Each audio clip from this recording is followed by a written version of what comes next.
بسم الله الرحمن الرحيم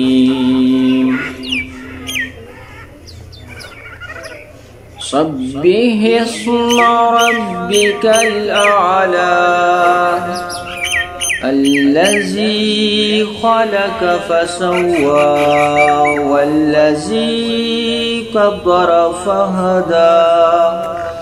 والذي أخرج المرعى فجعله غثاء أهوى سنقرئك فلا تنسى إلا ما شاء الله إنه يعلم الجهر وما يخفى ونيسرك لليسرى فذكر إن نفعت الذكرى سيذكر من يخشى ويتجنبها الأشقى الذي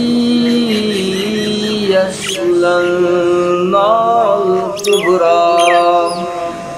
ثم لا يموت فيها ولا يحيا قد أفلح من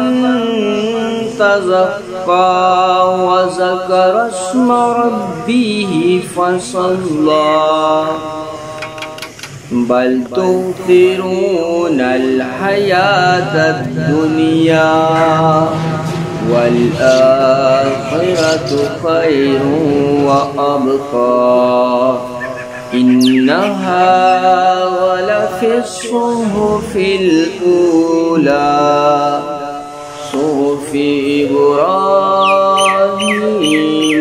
وموسى صدق الله العظيم.